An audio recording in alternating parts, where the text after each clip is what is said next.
Assalamualaikum warahmatullahi wabarakatuh.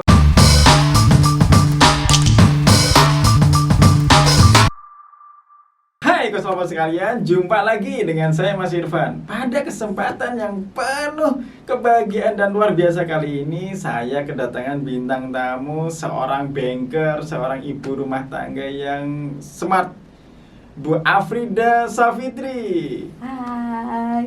Luar biasa sekali. Bunda, gimana kabarnya? Saya panggil Bunda atau Mbak nih biar enak? Ya, Mbak aja deh. Mbak ya, nanti Biar panggil saya kelihatan- Mas. Iya, Iya. kelihatan lebih muda. Iya. Tapi kelihatannya memang muda kok, nggak kelihatan lagi. Ini memang masih muda. Muda fisiknya, muda semangatnya. Dari senyumnya aja sudah kelihatan. Gitu Muda ya. banget, iya. Padahal tua orangnya ya. Ah, enggak juga. Siapa yang mau bilang tua sini maju? Baik, Iya. Mbak Frida, gimana Sehat. kabarnya? Sehat selalu? Alhamdulillah baik Mas Irfan. Sudah berapa Terima lama kasih. ini nggak ketemu saya? Kayaknya udah bertahun-tahun nih ya. Sejak terakhir kita putus. Waduh. Maksudnya putus koneksi karena jenengan Iya. pindah. Oh gitu ya. Dari Siap, satu siap, kantor siap. ke kantor yang baru Betul, kan. Nah, iya, terus setelah iya. di kantor yang baru kayaknya kok jarang sekali ketemu. Kurang intens ya. Iya, betul Oh, sekali. iya. Tapi alhamdulillah kan naik jabatan. Oh, ya, itu masih diperbincangkan dulu. Jadi alhamdulillah sejauh ini kita banyak sekali mengundang beberapa ekonom-ekonom, tokoh perbankan untuk membahas tentang financial planner di saat pandemi. Karena saya rasa pandemi ini sangat cukup panjang sekali. Iya. Sudah lebih dari 1 tahun, dong, Nggih? Betul, betul. Iya, saya termasuk orang yang banyak beradaptasi di sini. Iya. Bagaimana menurut dengan Mbak Frida? Iya, baik. Jadi pandemi ini tidak hanya dirasakan oleh satu pelaku usaha aja ya. Tentunya kami juga di bidang keuangan juga turut merasakan dampaknya. Terutama kami yang sangat dekat, kemudian berhubungan langsung dengan para pengusaha. Tentunya tiap hari kami juga banyak mendengar curhatan-curhatannya mereka ini ya. Kaitannya dengan pandemi yang terlalu Oke. lama dan belum kelihatan ujungnya di mana itu. Betul sekali. Iya. Tapi katanya besok sudah mulai tatap muka untuk sekolah dan Iya. kemudian bisnis sudah mulai bergeliat lagi. Artinya ini mungkin ada harapan baru di bulan depan. Iya, insya Allah. Karena memang di sekolah anak saya sendiri sudah tatap muka walaupun hanya seminggu sekali. Oh, sudah Mas ya? Irfan. Sudah. Iya, betul sekali. Cuman kita juga masih agak menjaga jarak dan tetap menerapkan protokol kesehatan yang ketat. Oke, betul Gitu. sekali. Saya kira tidak hanya di sekolah aja ya, tapi juga di sektor ekonomi lain di mana di sana itu ada interaksi antar manusia, itu juga kita harus menerapkan protokol kesehatan yang ketat. Betul, Mbak Frida. Iya. Kalau kita bicara tentang pandemi kemarin ya, Betul. itu adakah sesuatu yang fantastis yang seumur-umur ketika jenengan selama ini menjadi seorang banker itu, Iya. kemudian fakta baru yang benar-benar baru ditemui di saat-saat pandemi kemarin? Iya, ada Mas Irfan. Jadi ada beberapa ya, terutama karena pandemi ini tidak hanya melumpuhkan satu atau dua sektor ekonomi, satu atau dua pelaku usaha ya, tapi rata-rata semua sektor ekonomi terkena dampaknya, termasuk lembaga keuangan ya. Jadi tidak hanya satu atau dua golongan pengusaha aja yang terdampak oleh pandemi, tapi hampir semuanya merasakan nikmatnya ya. Nikmatnya hidup dalam pandemi deh, dalam tanda kutipnya itu. Betul sekali. Gitu. Itu yang wow banget itu saya rasakan. Bahkan ketika kita mendengarkan curhatnya para pengusaha itu, mereka ada loh yang omsetnya itu turun sampai di atas 50%. 50%. Iya, itu. Kira-kira apa yang mereka lakukan ketika Iya. penurunan sampai 50%? Itu kan berarti separuh dari hidupnya Iya. hilang. Iya, betul. Jadi akhirnya banyak yang udah ya sudah nggak bisa melakukan apa-apa. Akhirnya mereka ada yang merumahkan karyawannya. Itu ya jalan terakhir yang mungkin ketika mereka melakukan itu mereka sudah nggak bisa apa-apa lagi. Sudah saya nyerah gitu. Ketika ekspor itu juga tidak diterima, mereka juga di sana juga ada PSBB juga ya, mungkin di luar negeri ya. Kemudian permintaan menurun, akhirnya mereka merumahkan sebagian besar karyawannya. Itu sih yang paling sulit sih. Tapi sebenarnya tidak hanya sektor industri ya, Iya. tetapi sektor rumah tangga pun juga demikian. Iya. Iya kan, Mbak Frida sebagai seorang ibu rumah tangga Iya. kan juga terjadi gejolak-gejolak ya. Biasanya setiap awal bulan rekening dari ayah Iya. full, tiba-tiba tinggal separuh. Iya. Ada yang seperti itu juga. Jadi makannya dipakai sepiring berdua gitu. Ya. Kadang-kadang makan sepiring berdua jadi lebih nikmat Oh, gitu. daripada makan sendiri-sendiri. Jadi ini ya, berarti pandemi ini di satu sisi untuk menambah keharmonisan dalam rumah tangga. Salah satu hikmahnya seperti itu. Oke, Oke. Mbak Frida. Iya. Tadi saya membuka dengan banyak sekali impian-impian yang dibelokkan atau bahkan dikubur ketika menghadapi pandemi. Padahal kita itu sejatinya kan masih hidup, pikiran kita juga masih berputar.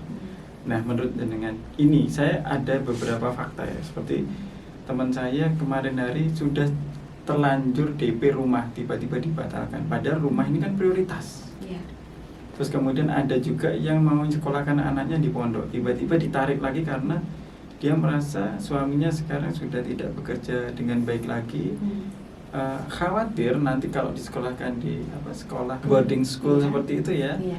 kemudian kan lebih mahal, Hmm. akhirnya ditarik lagi, didaftarkan di sekolah negeri dan sebagainya. Padahal pendidikan itu kan juga prioritas. Iya. Nah, menurut jenengan seperti apa, Mbak Frida? Iya.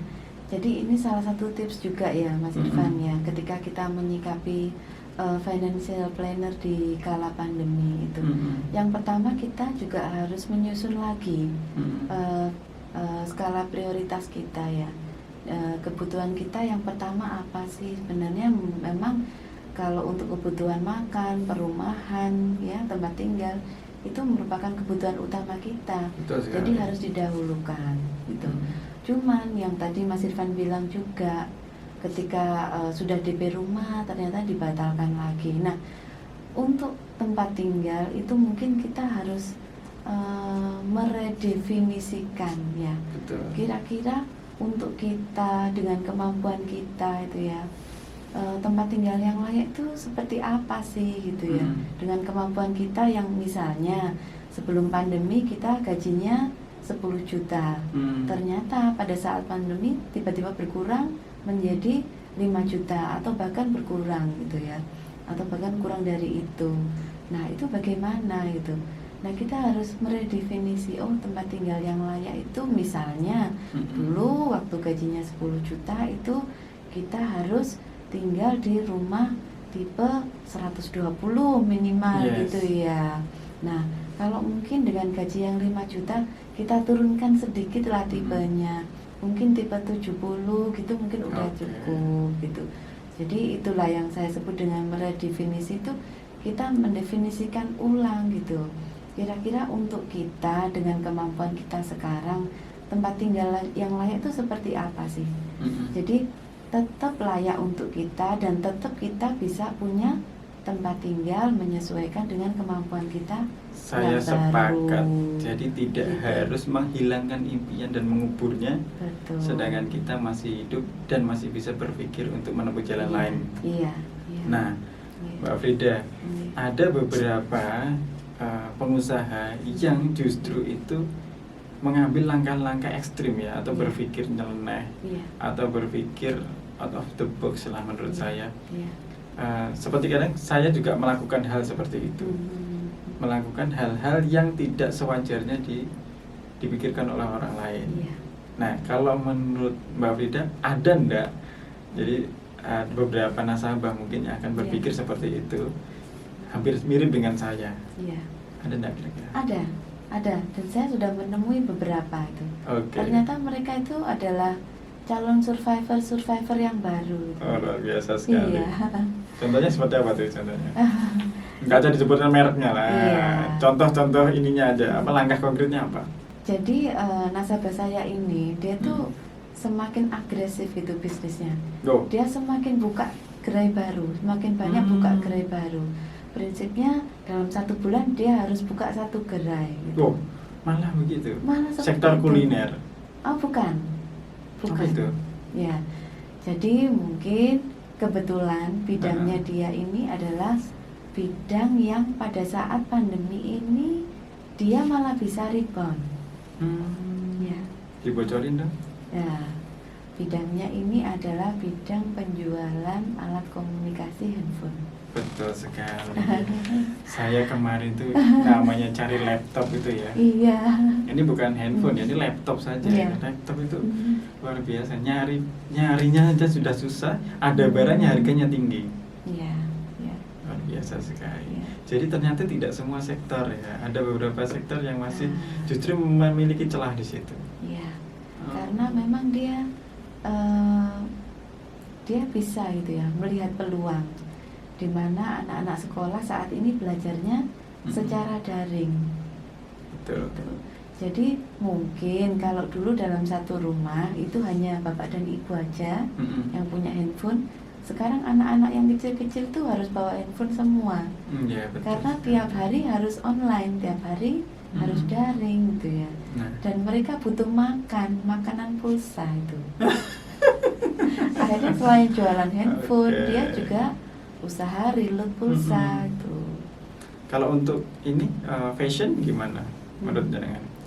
Kalau untuk usaha fashion mungkin karena kebutuhan untuk pakaian itu juga harus diredefinisi ya menurut saya ya. Jadi pakaian yang layak itu adalah pakaian yang seperti apa, itu tiap orang beda definisinya. Tetapi tetap bisa menyesuaikan dengan kemampuan kita gitu. Oke. Gitu. Jadi kesimpulannya untuk Lebaran besok tidak perlu beli pakaian baru. Ya, itu relatif. Oh, relatif. Iya. Kalau Mbak Frida pasti sudah beli kan ya? Ya, gini. Jadi tadi waktu saya berangkat ke sini, Mas, Iya. ternyata di jalan-jalan itu macet semua, Mas. Oh, gitu Terutama ya. di Jalan Doho, Mm-mm. kemudian di jalan menuju ke Tos, yang Mm-mm. mall-mall itu semuanya rata-rata macet banget gitu loh. Mm-mm. Kendaraan penuh, parkirnya sampai membludak gitu ya. Oke. Tentunya ini merupakan suatu angin segar mungkin ya Iya. bagi para pengusaha fashion. Tanggal muda. Ya, sudah THR. Iya, sudah Ya. THR. Luar biasa. Oke, Mbak Frida. Iya. Kalau boleh memetik sebuah hikmah ya, Iya. dari masa-masa pandemi ini, Iya. terutama bagi semua kalangan di setiap sektor. Iya. Itu apa sih kalau menurut jenengan dari kacamata seorang banker? Iya. Jadi hikmahnya banyak sekali pandemi ini. Yang pertama. Terutama saya sebagai karyawati mungkin ya. Mm-mm. Dengan adanya WFH, saya bisa kerja dari rumah. Oke. Ya, yang biasanya saya kerja itu 12 jam, 14 jam sehari. Sekarang ini bisa dalam 1 minggu saya libur sehari. Tentunya tetap bekerja tapi dari Oke. rumah. Nah, itu menjadikan saya semakin dekat dengan anak. Mm-mm. Tetap ada hikmahnya juga, Mas Irfan. Mm-mm. Yang pertama itu. Yang kedua itu mungkin yang saya informasikan tadi. Mm-mm. Itu adalah meredefinisikan kebutuhan kita. Meredefinisi kebutuhan. Kebutuhan kita. Nah, mungkin rumah yang dulu tipe 120 kita anggap Iya. layak. Tapi gimana kalau kita meredefinisikan lagi ya? Oh gitu. Kira-kira kalau layak mungkin pada waktu gaji 10 juta. Tapi kalau gajinya 5 juta kita turunkan Betul lagi sekali. bebannya. Mungkin itu hikmahnya ya. Terus yang paling penting menurut saya adalah dengan adanya pandemi ini kita jadi banyak bersyukur. Iya, Iya. betul Jadi sekali. lebih merasa ya, oh ternyata kalau gaji 5 juta itu seperti ini. Atau gaji kita awalnya 5 juta, ternyata sekarang dengan adanya banyak WFH jadi tinggal 1 juta atau 2 juta itu. Jadi kita harus agak mengencangkan ikat pinggang. Jadi menurunnya pendapatan Iya. itu tidak harus disesali atau menjadi luapan emosi, akan tetapi disyukuri. Iya. Karena gaji turun tetapi masih sehat dan selamat. Iya itu. Yang Iya penting kan? itu ya. Betul sekali. Oke. Dan kita sekarang berada di zona hijau ya, alhamdulillah. Alhamdulillah. Alhamdulillah. Coba kalau kita ada di India. Nah, Nah, itu bayangkan. Bayangkan. Ini untuk memperbesar rasa syukur kita. Luar biasa sekali. Hari ini saya belajar banyak dari jenengan ya. dan Coach Lover sekalian, itu tadi ada beberapa tips yang disampaikan oleh Mbak Afrida, seorang banker, bahwa ternyata meskipun pandemi ini sebegitu panjangnya, banyak sekali hikmah-hikmah yang tetap bisa kita ambil. Saya boleh dong minta quotes-nya untuk Coach Lover semua yang ada di rumah? Ya. Boleh? Boleh. Silakan. Iya. Terutama ini saya berikan buat para pengusaha ya. Betul. Buat para pengusaha, jangan takut berbeda. Mm-mm. Jangan takut melihat peluang di kala kita pandemi. Mm-mm. Pasti ada celah yang bisa kita masuki di sana untuk semakin memperkokoh posisi kita. Tuh. Luar biasa Gitu. sekali. Ini dengan nada yang lembut tetapi mancep-cep gitu rasanya. Langsung jelek gitu Langsung ya. jelek, Karena iya. Mas Irfan juga pengusaha ya. Iya, pengusaha podcast. Baik, Mbak Afrida, luar biasa pada kesempatan hari ini sudah banyak membangkitkan ya, gairah saya untuk terus berusaha, dan tentu Anda semuanya yang ada di rumah yang menyaksikan video ini pasti lebih bersemangat ketika mendapat charge dari Mbak Afrida. Terima kasih. Saya kira perjumpaan singkat ini semoga membawa keberkahan untuk semuanya. Saya doakan Mbak Afrida sekeluarga sehat selalu. Amin, amin. Terima kasih Mas Irfan. Untuk Anda yang sedang menonton di rumah, jangan lupa like, komen, dan memberikan komentar yang positif tentunya, maupun pertanyaan, agar nanti bisa langsung direspon oleh Mbak Afrida sebagai seorang konsultan keuangan atau business planner atau mungkin. Dan jika Anda memiliki usaha startup, bisa juga mengajak saya ataupun Mbak Afrida collab di sini. Akan tapi jangan lupa subscribe-nya dan follow Instagram saya di bukancoach.id. Sekian dari saya Mas Irfan dan Afrida. Assalamualaikum warahmatullahi wabarakatuh.